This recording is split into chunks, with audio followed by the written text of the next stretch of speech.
Many people at this time are yearning, craving, if you will, a reversion back to the good old days, the days of yore of Ireland, when, national sovereignty, heritage, culture was intact. It was something to be celebrated. Did Ireland have its problems and woes? Yes, it did.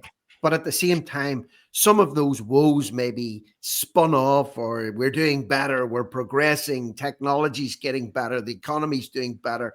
But is Ireland doing better? That is the question. And Micheál Martin, at this very time, is in South Africa, as a guest of the G20 global summit of world leaders who are trying to eradicate poverty, trying to control the climate, trying to eradicate disease, none of which Martin can do on his own doorstep, but yet he is committing huge amounts of money to eradicating them on the world stage, at least playing this fantasy out that he's going to be a part of that.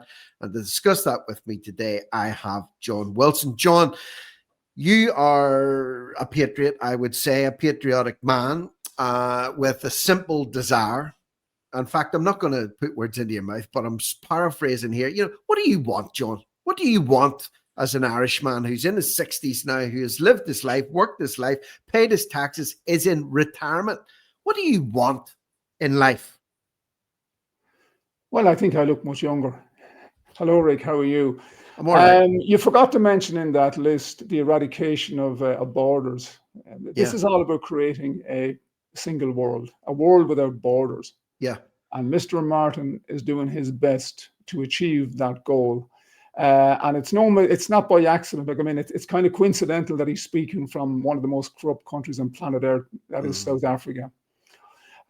Listen, he's over there now. He's we know he's a political pygmy, but to the rest of the world, he's acting like an international statesman. And unfortunately, he cannot give away enough hard-earned Irish taxpayers' money. He's now pledged another 72 million of hard-earned Irish taxpayers' money to a global fund to fight AIDS and to fight TB, malaria, and to fight other diseases. He doesn't really. Micheál Martin is only interested about his image on the world stage. He doesn't give a damn about Ireland.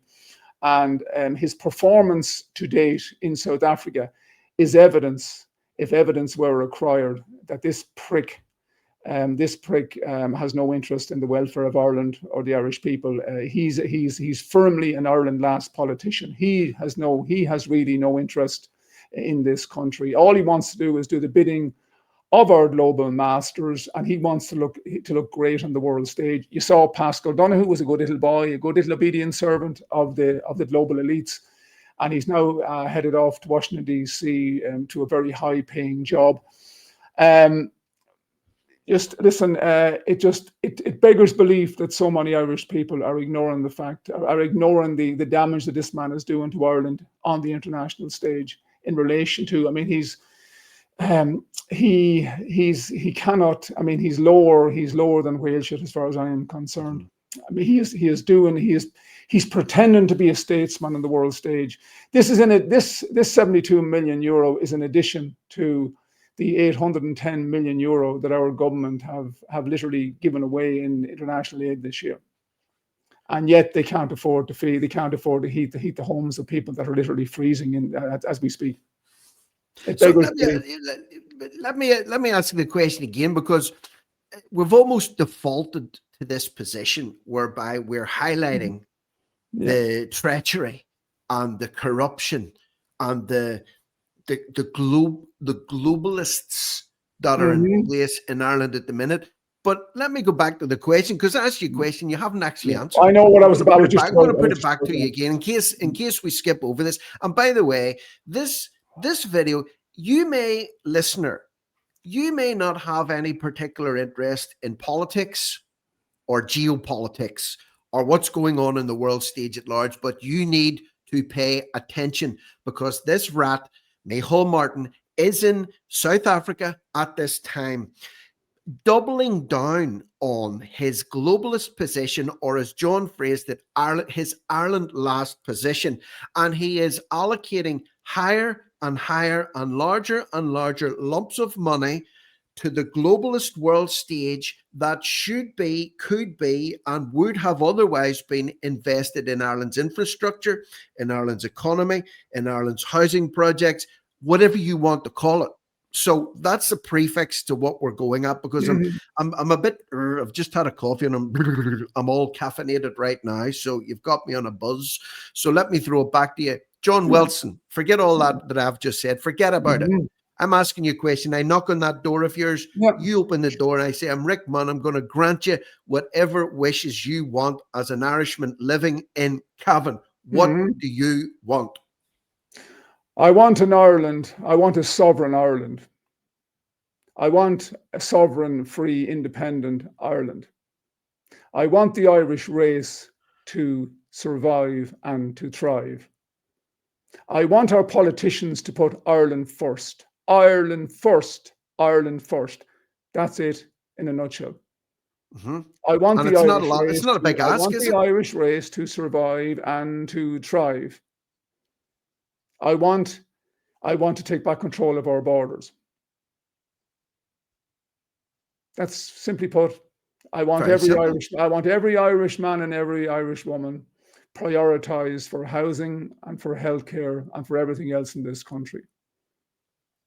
That's all I want. You haven't asked for anything on a personal level, or you haven't said, well, you know what, I want more money, I want this, I want that, I want better this for me. You're looking at the island, and you want what's best for the island and those that live upon her. Okay, at least the people that were born and reared here, not the people that are coming in as welfare tourists and spongers, are coming in illegally and flooding the place and making life hell for very, very many people that do live here. And this is the thing, John, you know, you have a flag flying just over your left or right shoulder, depending on whether or not this is murder or not, but you've got an Irish flag flying there too. Right shoulder, yeah. Who would have thought that at one stage that to have that flag behind you in your own home, I might add, and to have you coming out with talk, this kind of rhetoric that you're coming out with, saying, I want Ireland first. I want Ireland to be looked after first. I want sovereignty for Ireland. I want Ireland to protect her own borders. Who would have thought that would have literally labeled you as a radical extremist, or flying a symbol of hatred and division behind you in the shape and form of the Irish tricolour in 2025? Did you ever think you would countenance the day back in the 70s, the 80s, the 90s, even the early 2000s and 2010, as you were coming up through the ranks? There are efforts in the west of Ireland to build a hospice for children, for terminally ill children. It will cost 14 million euro to build. The local people have now undertook a fundraising campaign to raise money, to raise that 14 million euro to build the children's hospice I think it's in Galway. That hospice should be, that hospice should already exist. A proper caring government would have constructed that premises many, many years ago. That hospice should be up and running for the last several decades at this stage. But the decent people in the west of Ireland have now got to fundraise for the 14 million euro to construct that hospice. And that's before they garner the finance to actually run the building, to run the service. I'd say a fantastic service. The Irish government should fully fund the Irish hospice movement. Fundraising should not be an issue, in the same way that every Irish man and every Irish woman that gets into difficulties overseas should be repatriated free of charge. And that's the same for any Irish man or any Irish woman that unfortunately dies overseas while on holidays or whatever. Those people should be repatriated by a caring Irish government. Unfortunately, we do not have a caring Irish government. That's plain and simple. We have an Ireland-last government who no longer prioritise the needs of the Irish people. They no longer prioritise the needs of the Irish people. There was a time, I think, up until I'd say the majority of Irish governments, up until I'd say relatively recently, did prioritise the needs of the Irish people. But I'd say for the last 20 years or so, no. They all they do is they do the bidding of our globalist masters. They don't. I mean, Irish people are way down the list of importance, which is absolutely it's horrendous what's happening in this country. The level of poverty in this country, it is absolutely sickening. Then you had a lady in your last podcast. The last podcast I saw, I think you did it yesterday. Yeah. There was a protest outside of Dáil Éireann. This lady, she's a healthcare worker and she's from Africa, and she wants the Irish government to allow her to bring her children into Ireland. Mm-hmm. And she's been ably supported by the communists and the Marxists and some of the I'd say all of the trade unions at this stage. They've all been captured. Yeah. And the reality is that there wasn't one question. She was interviewed in RTE, and the interviewer did not ask her, well, if you do get permission to bring in your children here, now we don't know how many she has, but she's at least 2 because she mentioned children. The RTE interviewer didn't want to ask her the question, well, if you do get permission to bring in your children, into Ireland, how are you going to support them? Mm-hmm. Because she's a low-paid worker. There is no way that she would be able to provide for her children. There's no way she will be able to house her children, to feed her children, to provide education and healthcare for her children. What will happen if she does get permission to bring her children into Ireland? And it wouldn't surprise me, because this government yield to pressure from the NGOs and from the communists within our parliament. The Irish taxpayers may very well end up paying for her children. That's the reality. It's a given. It's an absolute given. And the irony is, she's sitting. There's an African sitting outside the gates of Dáil Éireann talking about bringing her children to Ireland, and here we have an Irishman sitting in South Africa, surrounded by globalist leaders, talking about how he's going to pledge more money. And in fact, this is from his own account that was posted up. Spoke at the Global Citizen, and this is another key. This terminology, this mindset. Global citizen, a world without borders, a world where there is interdependency from one nation to another, a world where we all prop each other up. This is very much what he is pushing harder towards at the minute, not pulling back away from. Spoke at the Global Citizen Now event, led by 2 absolute gangsters, Cyril Ramaphosa from South Africa. Yeah. And I'm not going into a deep dive on him right now, but look that guy up. Just look him up. And after you search for him, put Cyril Ramaphosa corruption. Just look it up. Do your own research. And Ursula von der Leyen, the unelected arch high priestess globalist witch that's currently orchestrating this, or at least she's one of the figureheads of this. That's who Martin is moving around with. And John, there's an old saying that if you show me a man's company, I'll show you a man's conduct, and that birds of a feather flock together. Could this be any more of a damning endorsement for Micheál Martin, above and beyond that which he already has, in that he's currently hobnobbing with Ramaphosa and Ursula von der Leyen? South Africa is one of the most corrupt countries in the world. You know that. I mean, you are an expert on Africa. And as an aside, you're very well connected out there, and maybe you could arrange for one of your tribal leader friends to arrange to abduct Micheál and bring him off into the middle of the jungle and let him lose him in there. But here's a quote from Mr. Martin. I mean, if evidence were needed that this man is an enemy of the Irish people, it is this: our world is ever more interconnected and interdependent. Our commitment to international law and multilateralism motivates us to advocate for an inclusive system. I mean, he's not even hiding. He's not even hiding what his plans are.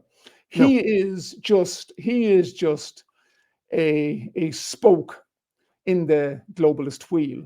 Yeah. This man is so far gone at this stage. I mean, it's no wonder he talks about, old-fashioned sovereignty and where is your humanity? Mm-hmm. This man is an enemy of the Irish people. This man is an enemy of the Irish people. It's there in black and white. Just read his speeches.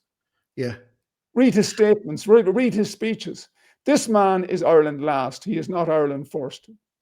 He is a long way from the principled man who entered the All Ireland many years ago. If you look back on his speeches from even 20 years ago, it's a totally it's like the alien 180 degree Oh, 180 degree yeah, turn, John. yeah. In fact, I mean, people might be recoiling in horror at the fact that you said back in the day that this man had some type of principles about him. I have speeches, I have recordings of him from 20 years ago where he stood up and he said, we can't just open the doors. We can't just allow people to flood in. We can't allow this willy-nilly. It'll destroy Ireland and so on and so forth.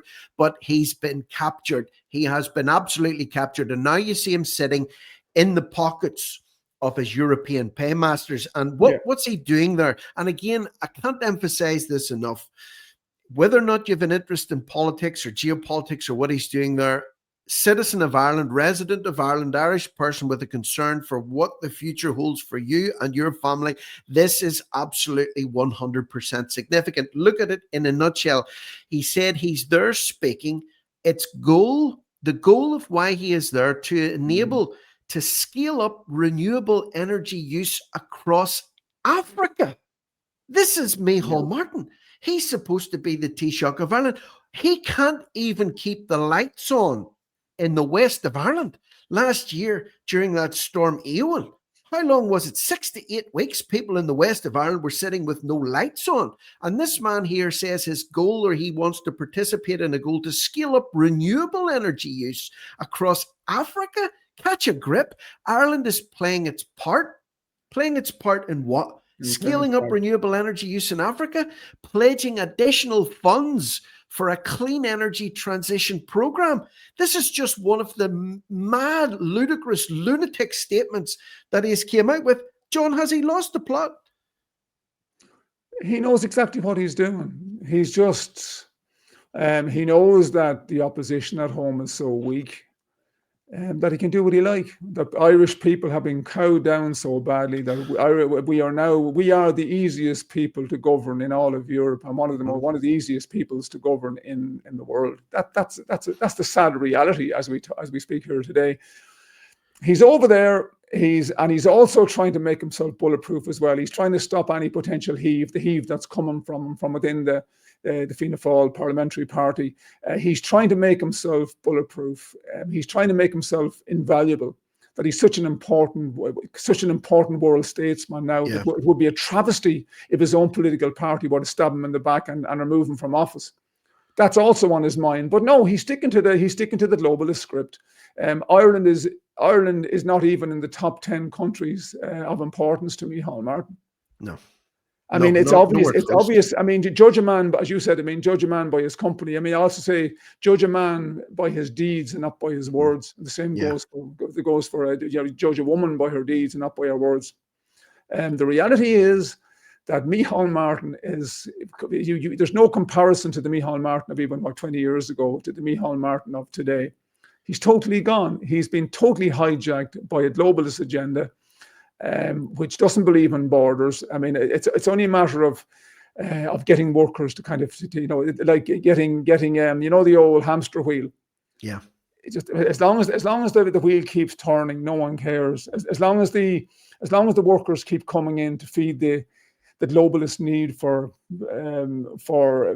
workers, he doesn't care where the workers come from. No. He doesn't give a damn. Irish people are very, very low down the list of his priorities.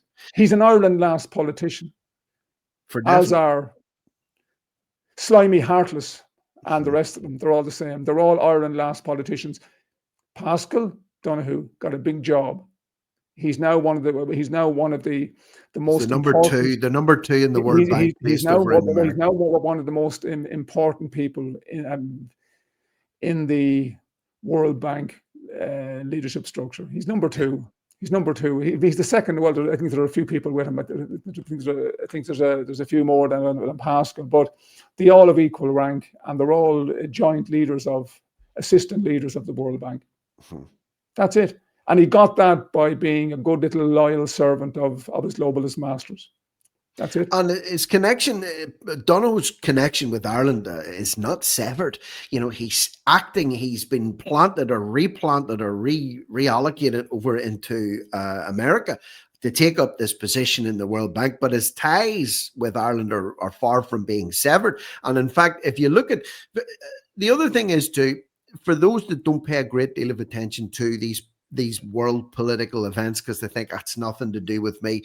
Again, I can't stress it enough. It has everything to do with you and the pain that you're feeling in your pockets, the pain that you feel when you see your children leave Ireland to have to go and live somewhere else in the world simply to put a roof over their head, the pain that you feel when you can't get a doctor's appointment or your relatives are dying because of a lack of availability of medical treatment. It all comes as a result of the buy-in to this Ireland last policy that Martin is currently exhibiting on the world stage. And there's a lot of these little things like last week, for example, John, it was COP 30. Yeah. That was held in Brazil. And of course, Micheál was there and he was talking about sustainability and he was pledging money to save the Amazon rainforests, even though they had cut an 8-mile trek of ground and done away with, I don't know how many hundreds of thousands of trees. There was a huge fire there. The other day, the conference center that they were all congealing, actually would be a better word. Yeah, congealing like scum on the top of a pond. It has burnt to the ground. Well, COP 30 is completely different to the G20, which is what he's at the minute. And just for educational purposes, this is a little 30-second blast of what it is, outlining the fact that Ireland isn't actually a part of the G20 because they're minnows on the global stage, but yet he has been invited there as a special guest of Cyril Ramaphosa because you can bet your life that there is money to be exchanged and pockets to be lined and maybe more people to be flooding into Ireland as a result of Martin's presence at this conference. So this is what the conference is about. Just listen to this for information purposes. A grouping of the world's biggest economies, and they account for most of the world's wealth and population. It was set up in the wake of the Asian financial crisis in the late 1990s, but it's been expanded out to discuss other things like sustainability, climate change and development. Working groups go on all year, culminating in this Leaders Summit this weekend here in Johannesburg. And this year is a big deal because it's the first time in G20 history that the summit is being held on African soil, at a time when African nations are pushing for better representation in global institutions. Ireland isn't a member of the G20, but a delegation led by Taoiseach Micheál Martin has been invited as a guest of the South African presidency. And that's a bilateral relationship that's been strong ever since Ireland became the first Western nation to ban apartheid-era goods from South Africa. And now South Africa is Ireland's biggest trading partner on the African continent, buying millions of euros worth of butter, cheese and whiskey every year. Other world leaders are here, like the UK Prime Minister, French President and Chinese Premier. But the US President Donald Trump is not. In another first in G20 history, the US is boycotting the summit. Good grief, John, good grief. So in summary, Ireland and South Africa are great trading partners. South Africa buys a lot of Irish whiskey, buys a lot of Irish cheese, and it buys butter, cheese and whiskey. What that got to do with the average South African who doesn't have any electricity because of rolling blackouts, or doesn't have any money, or unemployment sitting running at 40% odd? And it talks about a trade partnership they're running into millions. That's chump change. Chump change. You're talking about a world trading platform and they're boasting about selling a few dozen crates of Jameson's whiskey or a few dozen pallets of Kerrygold heading out to Ramaphosa's fridge in Johannesburg. It certainly isn't going into the Soweto, is it? The average South African is not buying Irish butter. The average South African is not buying Irish whiskey. Irish people can't afford it. Irish people can't afford it. No. I'd say, and you know the figures better than I do, but I would estimate that over 80% of South Africans are living in dire poverty, or very, very close to that figure. They're living in dire poverty. They are struggling every day to get the basic human needs to survive. And we talk about this globalism and global warming. If Sudan and Somalia and those other countries were properly governed and corruption was stamped out, climate change will be having little or no effect on these places. That's the reality. These countries are corrupt shitholes. That's all that they are. They're corrupt shitholes that are run by warlords and corrupt politicians and along tribal lines. And as long as that exists, no, these countries will be basket cases in a 50 years' time and in 100 years' time. Rhodesia, and I'm not defending apartheid, just in case someone thinks that I am. I'm not. But Rhodesia used to be the breadbasket of Africa. It supplied the rest of the African continent with grain and with quality food. Zimbabwe, as it's known today, is the basket case of Africa. It's a dysfunctional, corrupt, rotten dump. That's what it is. Where people are literally for a long time. People are literally many people are literally starving to death. Many people are literally starving to death in Zimbabwe because of corruption.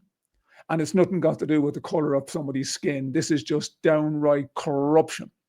Micheál Martin is a bought and paid for globalist. And when he steps down from office in Ireland, he will get another big job with some international financial agency.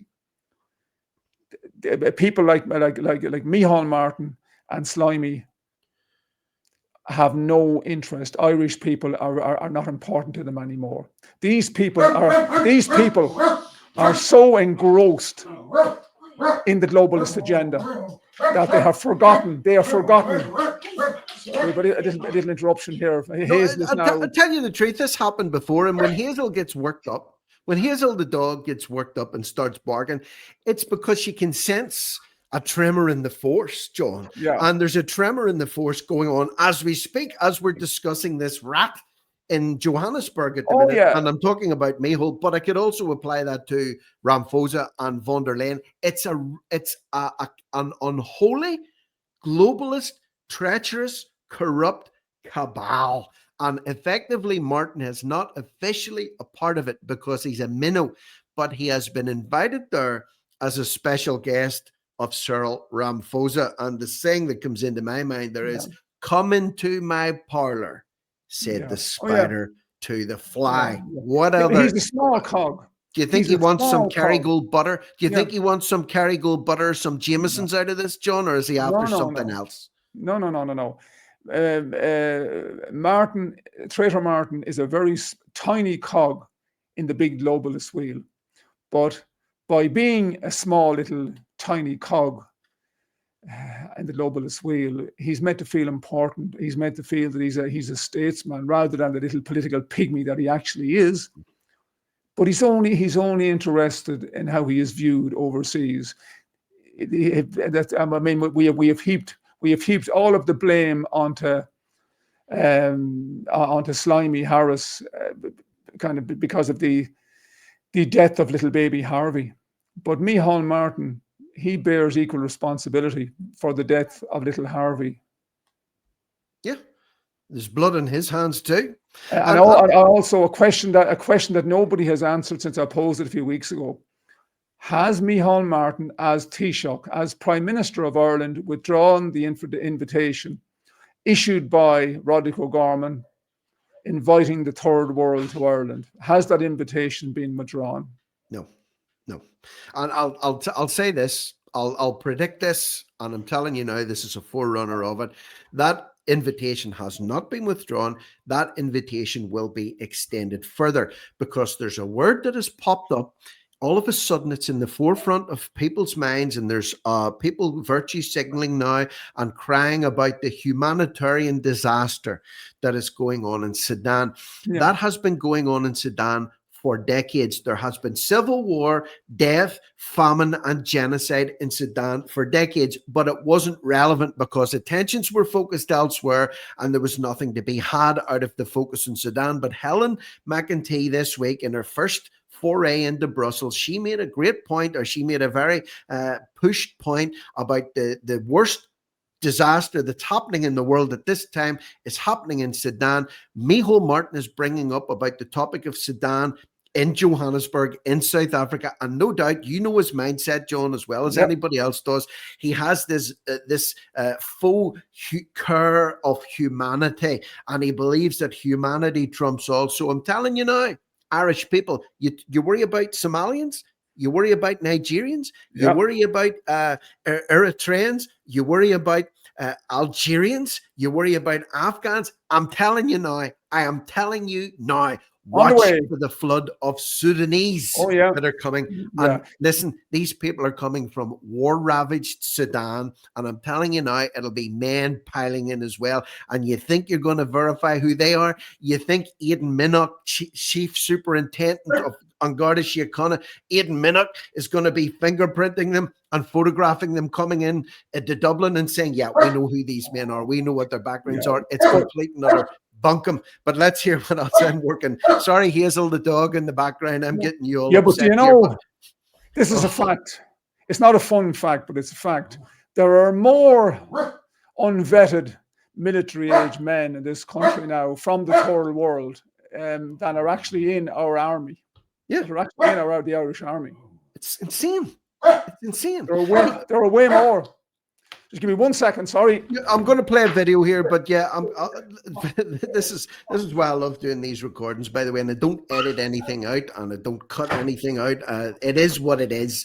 And a few times before, and Hazel, the dog, I have a big love for Hazel. Hazel's welcome to bark, jump around, trash your house anytime she likes. There's no problem there. Hakuna Matata, Hakuna Shida, Hakuna Mashaka. That's African for there is no problems, by the way, in 3 different languages. So let's look at what Micheál is. I actually feel like bursting into Swahili. Micheál Martin, wewe ni nyoka. That means you're a snake. Wewe ni mbali mchafu. But anyway, don't get me started. But this is what he's been saying. This is what he's been saying on the world stage. And it's 2 little clips. In case you think we're ranting here, in case you think we've completely misread this, he's really only there as he's being there for good manners, as being a good statesman. Here's what he's committing to, out of his own words. Listen carefully. Ever more interconnected and interdependent, and working collaboratively is the best way we can serve our people. Our long-standing commitment to international law, multilateralism, and active engagement in international fora motivates us to advocate for an inclusive international system that leaves no one behind. And in that context... Leaves no one behind, John, apart from the Irish. Sorry. Funny, when he mentioned our people, he wasn't talking about the Irish people. He was not. Clarify that for the listeners. He was talking about the people that were... the world. The people that were congregated. Their people. So when he says our people, Irish people, he's not talking about you. He's talking about the people of the other leaders that are congregated around that large, expensive table that he's resting his elbows on. Now, listen to this. There is an urgent need to end war and conflict. War and conflict damages and undermines economy and economic growth. And in that context, there must be renewed efforts to end the illegal invasion of Ukraine by Russia and the war that has ensued. And also the horrors of Gaza and the appalling situation in Sudan. There you have it. Ukraine, we know about. What have we done about Ukraine? Opened the doors. 83,000 Ukrainians currently living in Ireland, building them villages in Clonmel, putting porta cabins in there at a cost of 450,000 each. Right? 10% of Kerry is Ukrainian. So we know about Ukraine. We know about the Gaza, the horrors of Palestine and Gaza. Why do we know about it? Because they never fucking shut up about it, right? And they fly the flags all along O'Connell Street, marching there, banging the drums, singing the same old song over and over again. And yes, it's terrible. And yes, it's awful. And no one wants to see anyone dying. But there's 3 dozen other places around the world where equal atrocities are going on as well. They never mention them until now.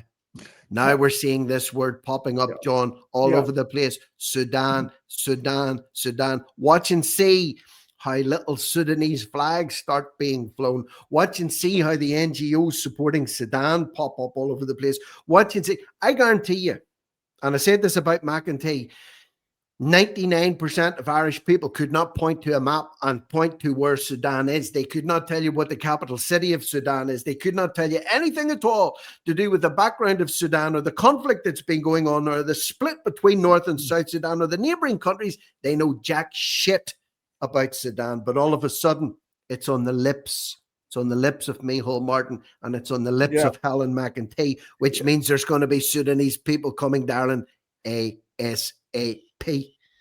It's all being choreographed, because we had a couple last week, was it, that the communists, the people against progress, people against Ireland, organised a pro-Sudanese protest outside the GPO, I think it was.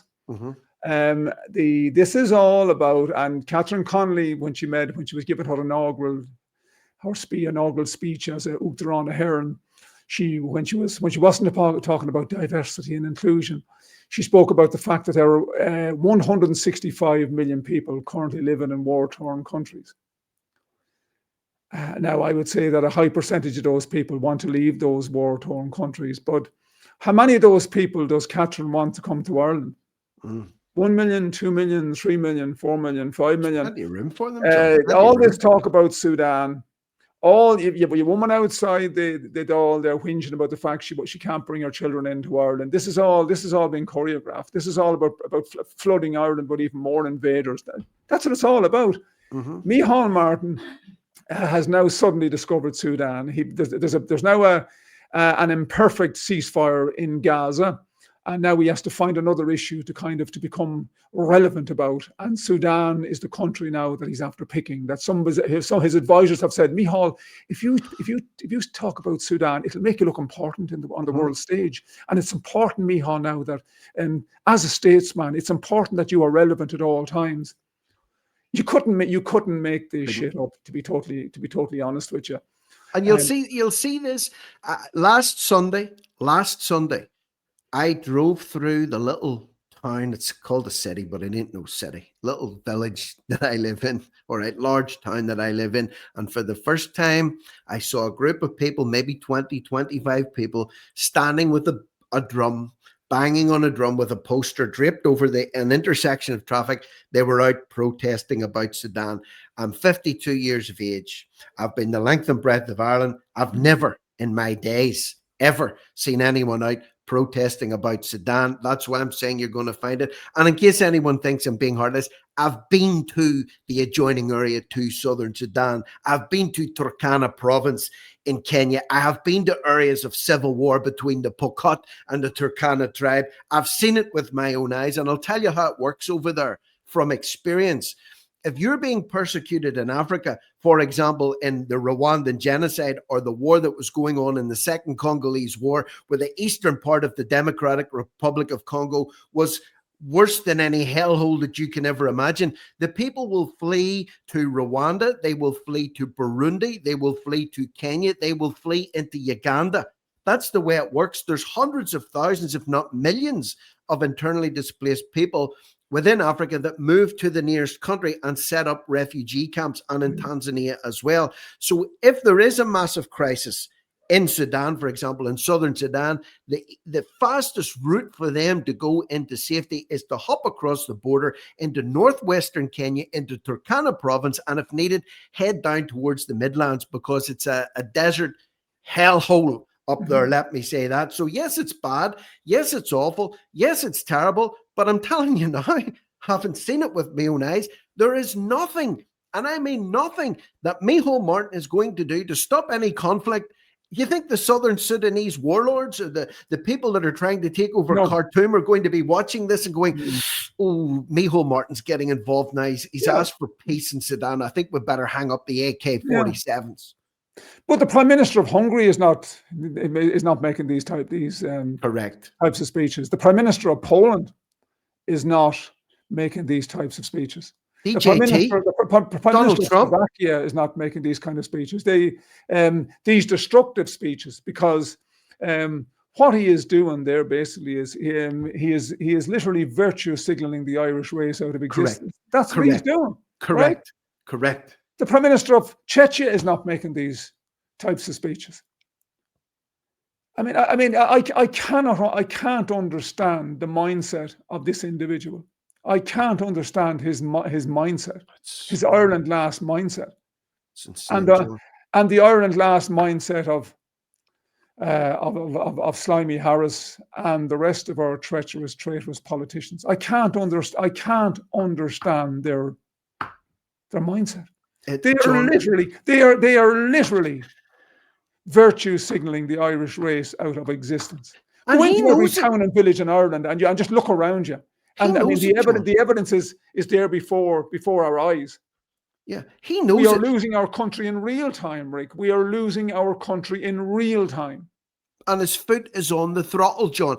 That's the thing. As we have talked about this over the last 6 months, and we have analysed this, and we have tried to figure out ways to rectify this and what can be done to halt this. If anything, he's doubling down on his globalist position. And even what you saw last week in the G30 in Brazil, the COP30 in Brazil, and now we see him here pontificating about stopping wars and the terrible crisis of what's going on in Sudan. And he's talking about pledging more money into making clean, renewable energy for Africa when he can't even keep the lights on in his own little part of the world of Ireland, with a population of about 5.5 million for the Republic. Let's call it 7 million in total for north, south, east, west, and everywhere in between. He knows, John. He can't. I do not believe that he can look at himself in the mirror at night with any kind of conscience, or even if any conscience was there in the past, which I believe every man starts with a conscience. That conscience can be burned, and that conscience can be crushed, and that conscience can be eradicated. And I believe now you've referred to him as an empty vessel, as a shell, a hollow individual with dead eyes, like McEntee, like Simon Harris, like the whole unholy squad of them. I think there's no way, John, that he believes of what he's saying is going to make any damn difference, and he knows that he's been bought and he's been captured. Sorry for this extended rant. Like I said, I'm really worked up. But I want to show you one more little clip. Okay. One more little clip. And this is, again, relevant. This is him pledging money for healthcare. You've touched on the whole scoliosis business. You've touched on the fact that Irish children are dying. We've talked about the hospital, the children's hospital, that's years behind plan and billions over budget as well. You talked about a hospice in Galway, 14 million euro. And he's talking about pledging 76 million plus to an African fund to eradicate malaria, TB, and AIDS. Anyway, listen here. Hear it from the horse's mouth. Our support for efforts to achieve the collective ambition of the Agenda 2030 Sustainable Development Goals, and to see an end to the epidemics of HIV/AIDS, tuberculosis and malaria by 2030. So on behalf of the people of Ireland today, I am confirming a pledge of 72 million euros to the Global Fund, to the Global Fund to fight AIDS, tuberculosis and malaria. I'm announcing this 10% increase in recognition of the transformative role of the Global Fund and the imperative of sustaining and building on the impact to date. It is a clear signal of Ireland's ongoing commitment to global health, to fighting disease and to improving and saving lives. Working in solidarity, we will see more of the transformation and impact spoken about today. By working together, we will steer a firm course towards a sustainable and equitable future. Resolute. I just want to vomit. Just want to vomit, John. 72 million. 72 million, which he also notes is an increase of 10% on the previous contribution to collectively eradicate HIV/AIDS, tuberculosis, and malaria. Malaria is the biggest killer disease on the planet. It is spread by mosquitoes. Okay? They don't all carry it. How do I know? Because it nearly killed me in 2013 when I was staying in Uganda, in the worst malarial infected part of planet Earth. I got bitten over there. I got infected with falciparum malaria, and thank God Almighty, I made it home. As I was traveling, the parasites were multiplying in my blood cells before they exploded. And in September 2013, by the grace of God, I was rushed by ambulance into the Royal Victoria Hospital in Belfast, where I fought for my life for a week before I was discharged in bits, and it took me 6 months to recover. Had I still been in Africa, had I still been in Kampala in Uganda, you wouldn't be talking to me today, and you people wouldn't be listening to me today. You can't eradicate malaria. Bill Gates is trying to do it by genetically modifying mosquitoes. It's not going to happen. Tuberculosis, there's another one he wants to eradicate. And I want to labor on this. I don't want to talk about malaria, but TB, John. He's talking about eradicating TB in the world stage. This is a headline from last month in Cork. Ireland's TB Care Centre says it cannot meet current or future demand as cases soar in Ireland. Forget about Balkan Africa. Forget about Central America. Forget about you can't even contain and treat and test for TB in Ireland, John. How the hell is he going to do it in Africa? Well, first of all, you mentioned that the current population of Ireland is around 5.5 million people. About, I'd say, less than 4.5 million of those people are actually Irish. That's number one. Number two, Micheál Martin. You wondered how he can sleep at night. He sleeps very well at night. Micheál Martin believes that he is doing what's right and just, and he wants to save the world. And Irish people don't matter. We're only a little Irish people are not important in his world anymore. I mean, he's gone, right? Our government are paying the NGOs billions of euro of hard-earned Irish taxpayers' money every year to put a stranglehold on the very people that are actually paying for their existence. These people, the NGOs are dictating government policy. Not you or me or the other voters of this country. The NGO class are dictating government policy in this country. TB was eradicated in Ireland for many, many years. There were no cases of TB in Ireland for many, many years. Or there might have been the odd case that came in to Dublin Airport or to one of our ferry ports. TB is now a major problem in Ireland because our successive Irish traitors governments have opened up the borders and let anybody and everybody enter this country, and that's why TB is such a problem at the moment, as will other diseases. They were very concerned about monkeypox there for a while, but I don't know did we have any cases of monkeypox in Ireland? No. I don't know had we any. I know there were a few in the UK. This is all part of the Ireland Last agenda, and to be honest with you, Rick, they have been very successful in pursuing and implementing their Ireland Last agenda, and they are continuing to do so, and they are going to do so for the foreseeable future. And when they are replaced at the next election by Sinn Féin, that toxic agenda Sinn Féin or Sharia Féin will continue down the same road, of pursuing the bidding of our globalist masters. That's where we are. That's the situation in Ireland today. It's not getting any better. Micheál Martin, he gave money out last week to save some other, was it the rainforest? Like he made a contribution. He pledged hard-earned Irish taxpayers money to save the rainforest. This week, he's pledging 72 million euro of hard-earned Irish taxpayers' money to combat diseases in Africa, and next week he'll be pledging several tens of millions of hard-earned Irish taxpayers' money to some other global cause. Ireland Last. He's an Ireland Last prime, and an Ireland Last Taoiseach, an Ireland Last Prime Minister. He leads an Ireland Last government. That's sadly the situation that exists in Ireland today. Can't afford to pay the people, the pensioners and other people in dire trouble. He can't afford to pay the energy credits to assist people to pay their high energy bills.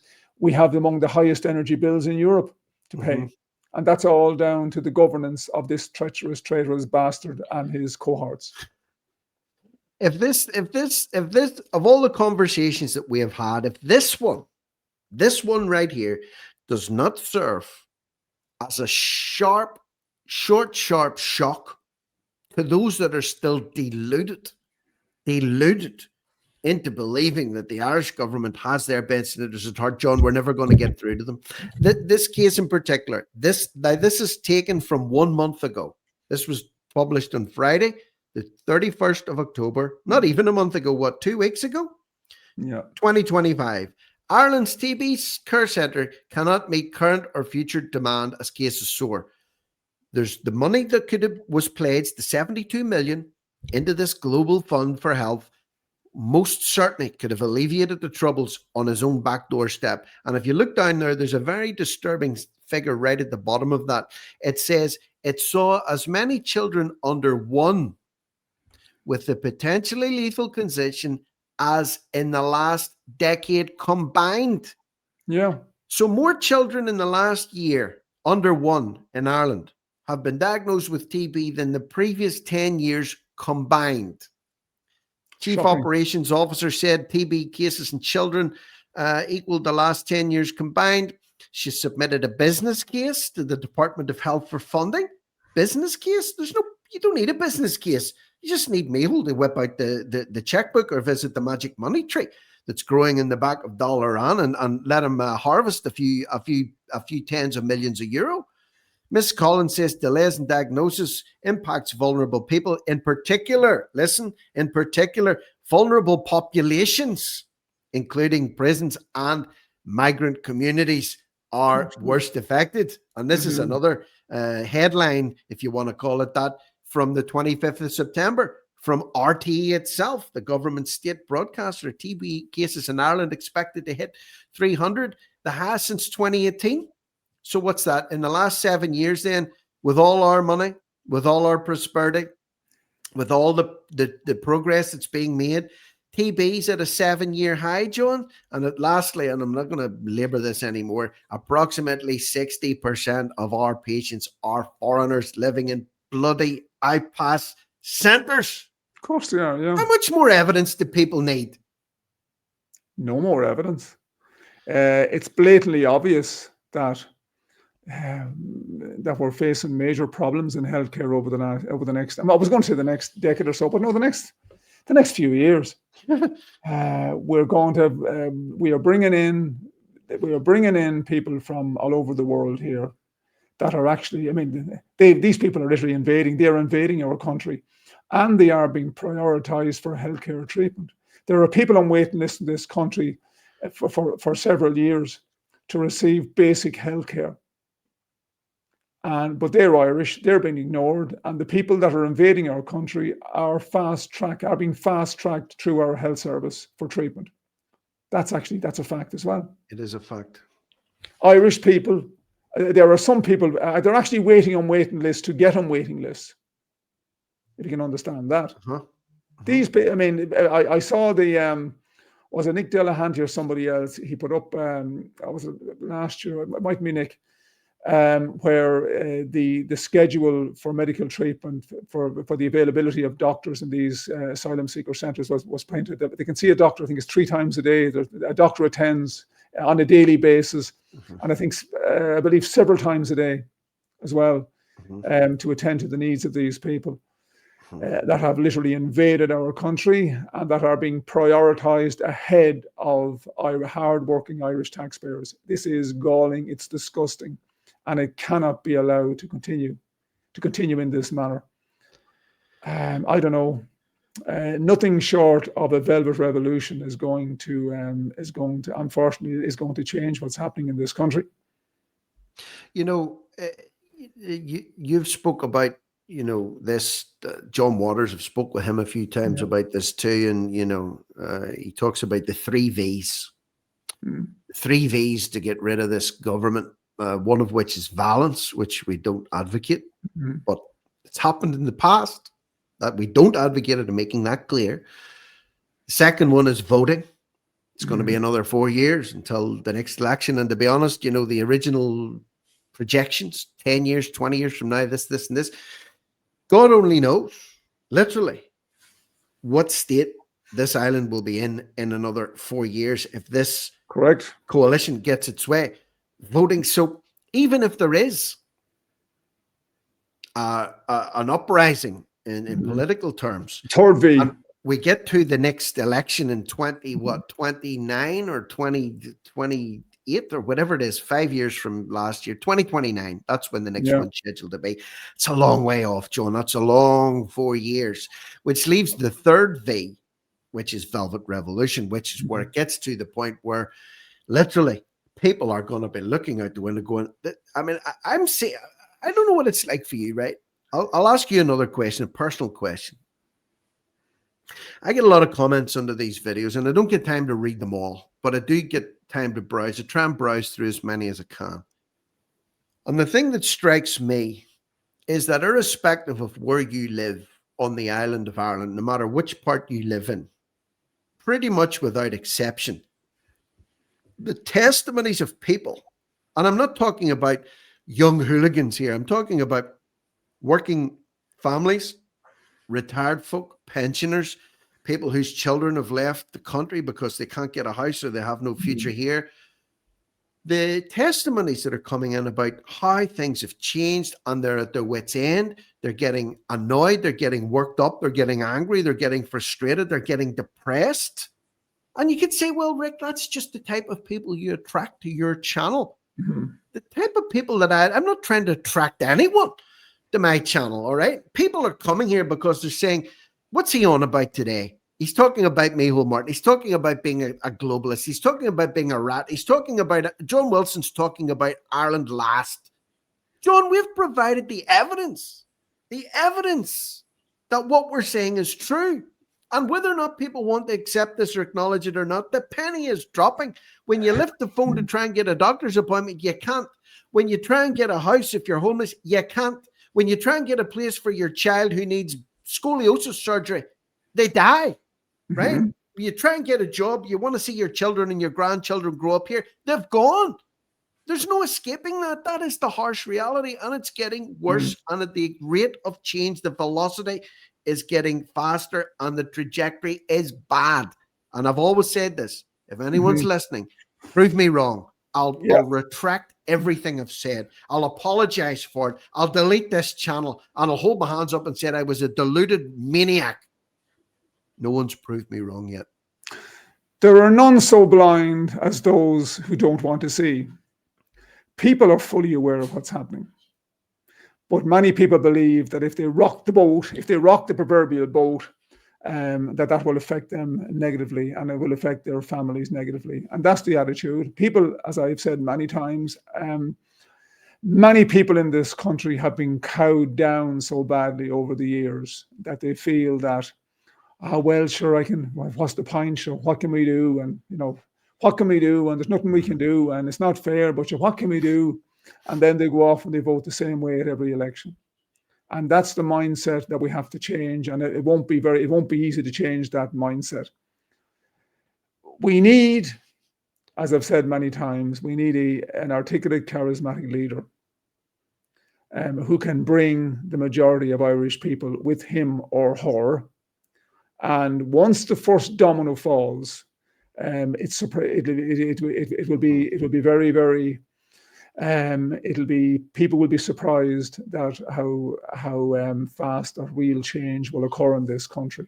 Yeah. But it's a matter of finding that leader for the new Irish nationalist movement, and if we can achieve that, then we will achieve real change, not this synthetic bullshit change that Sinn Féin talk about or Sharia Féin talk about on a daily basis, and Micheál Martin and Slimy Harris talk about. And the rest of our political establishment talk about this kind of synthetic, meaningless change. People have had enough, yes, but are the people that have had enough willing to stand up and be counted? That's the burning question. That's the €1 million question that has to be answered. The majority of people in this country are not happy about what's happened to our beautiful country. They're not happy about it. No. But they don't have the courage to stand up and be counted, Rick. That's the sad reality that's facing us in Ireland.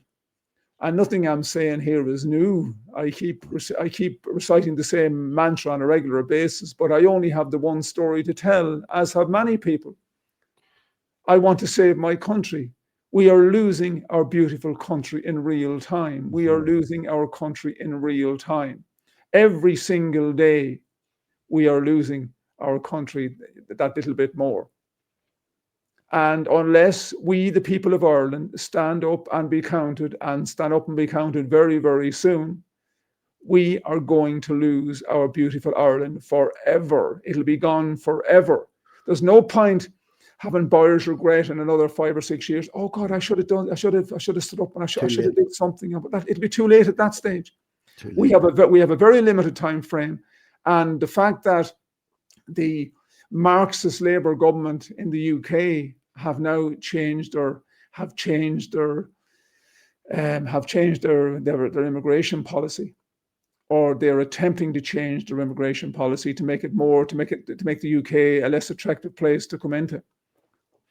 The demise of Ireland is imminent. The demise of Ireland is within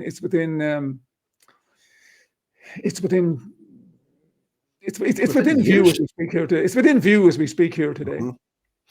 You know, we're coming to, without being too, again, I'm not a pessimist. I am a realist. And I believe I have hope when there is evidence that there can be hope. It's not over until the fat lady sings. The fat lady has not yet sang, but the fat lady is warming up her vocal cords as we speak. And, we are coming, I believe, to a point of no return, because once you pass a critical mass here, getting it back from that point is nigh on impossible. But again, add this conversation to the scrapbook that is my channel. This is where we're at the end of November 2025. We're highlighting what our so-called government leaders are doing on the world stage, becoming more globalist, becoming less for sovereignty, becoming more open borders, less closed borders, becoming more global citizens, less Irish citizens. Let it go on record. And, there's a lot of talk about this. There's a lot of talk about that.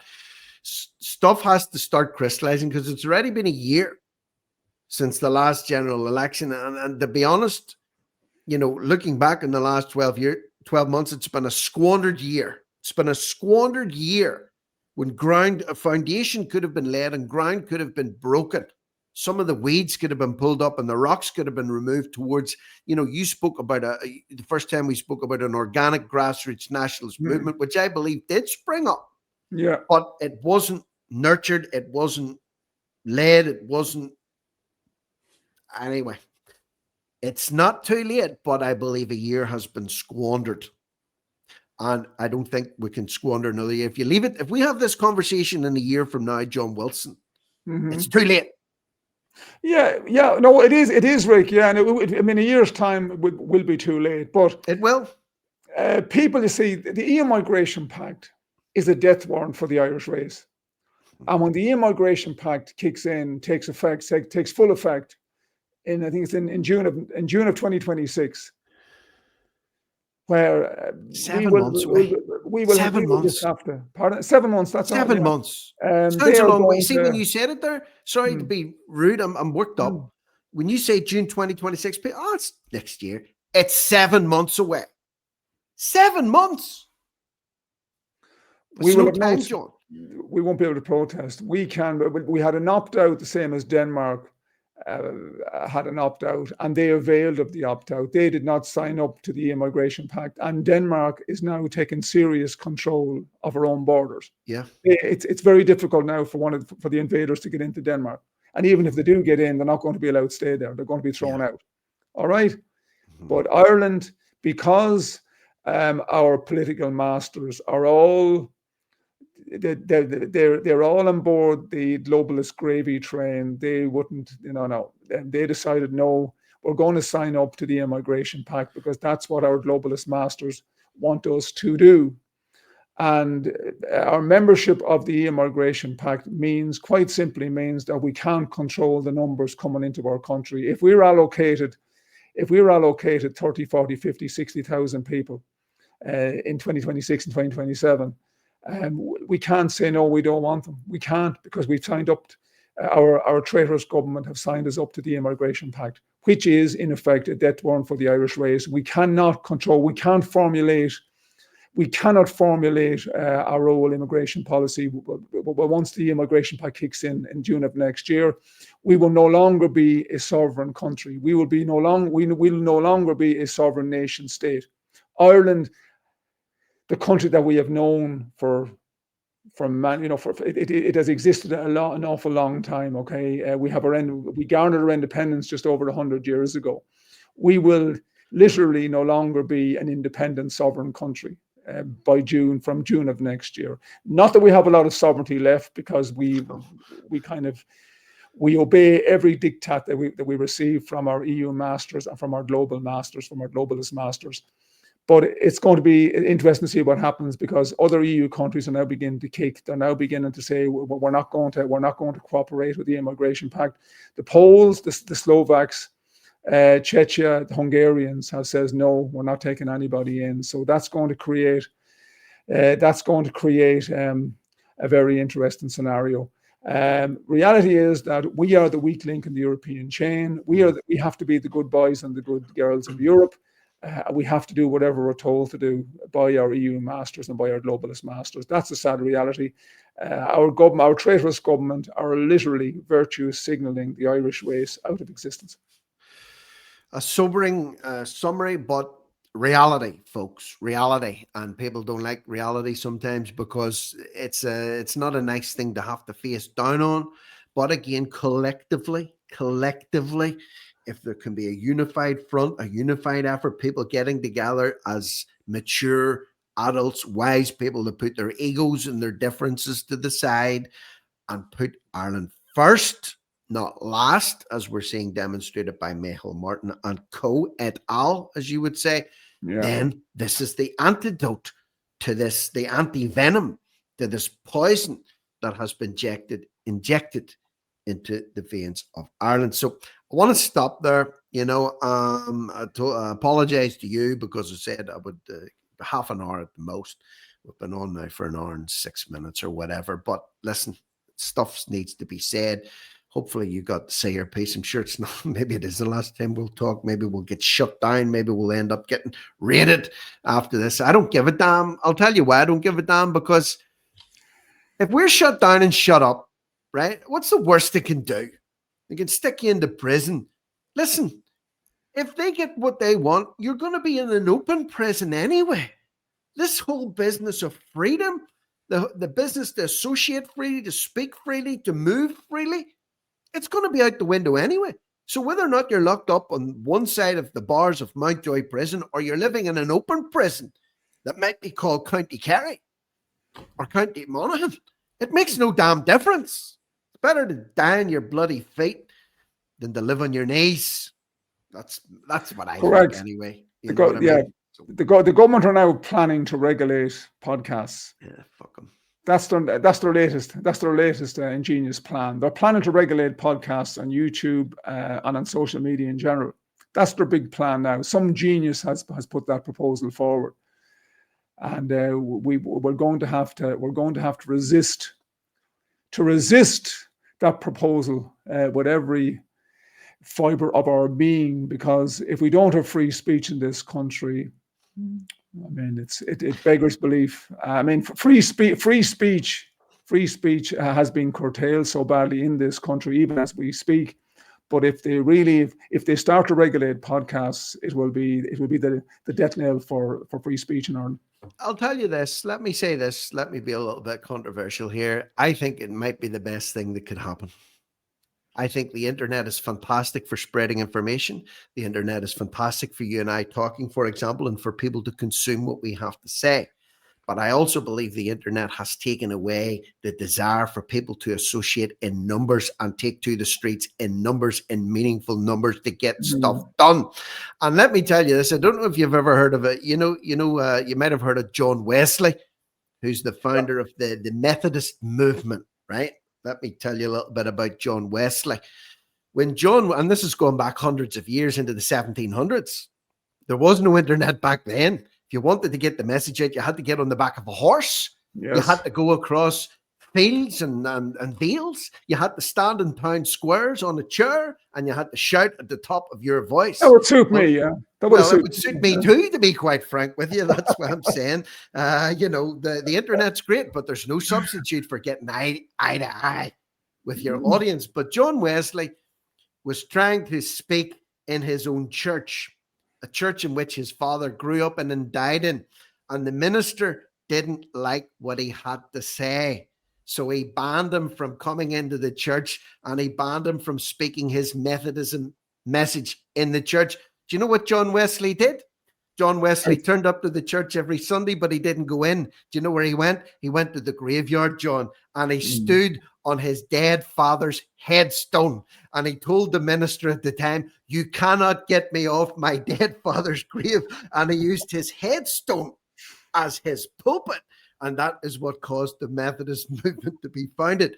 Now, I'm not suggesting all our lovely listeners become Methodists or convert from their own current faith.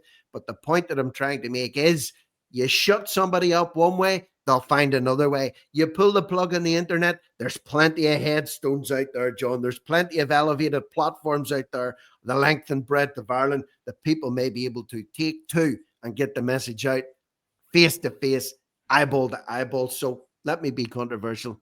They scrap the internet, they scrap all of this. So what? Maybe it'll be the best thing that could happen, darling. Who knows? I'm just speaking my mind. Correct. Yes. We will always find a way to get the message across. Oh, we will. My dulcet tones will have to be heard by the people of Ireland one way They or will. another. And I have a rough idea where you live. We're not too far away. We can drive up and down the road. We can go on a tour together. If nothing else, just you and me. You and me, Jerry. What do you say? Yeah, very good idea. No, what am I saying? The people of the world deserve to hear my dulcet tones, right? They do. Not just in Ireland. They do. And listen, We'll have to find a mechanism. We'll have to find a mechanism to ensure that my dulcet tones vibrate in every corner of God's earth. It shall be done one way or the other, by hook or by crook. It shall be done. But anyway, listen, we're just speaking freely.